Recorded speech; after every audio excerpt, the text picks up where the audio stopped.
त्याचा बोजा life time माणूस घेऊन नाही चालू शकत ना. आणि काय बोलतो आपण, मला ना खरंच कधी कधी हा खूप मोठा प्रश्न पडतो की माणसाला सर्वात बुद्धिमान समजलं जातं, की माणूस हा बुद्धिमान प्राणी आहे ह्या पृथ्वी तलावरती. बाकी सगळे आहेत ते काय, जीवजंतू, कीटकनाशक, त्यांना बोलता येत नाही किंवा असं वगैरे, बरंच काय काय काय काय.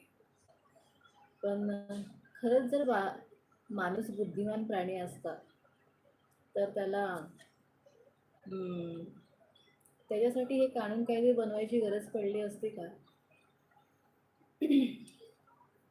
किंवा माणूस जे काही पृथ्वीच्या बाबतीत करत आहे, पृथ्वीची विल्हेवाट लावत आहे, ती झाली असती का जर माणूस बुद्धिमान असता तर? त्याची बुद्धी तो फक्त आणि फक्त स्वार्थासाठी यूज करते, ना की अजून कोणासाठी.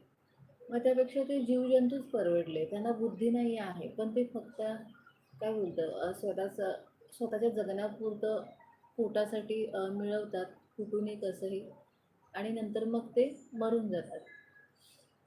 ते काही संपत्ती गोळा करत बसत नाही किंवा काही असं काहीच नाही त्यांचं, किंवा पृथ्वीचं नुकसानही करत नाही, पर्यावरणाचं नुकसानही करत नाही ते. पण माणूस, खरंच माणसाला बुद्धिमान म्हणावं, हे मला थोडंसं आता म्हणजे ती व्याख्या आता ती माझ्यासाठी म्हणजे थोडीशी वेगळी आहे. तर तो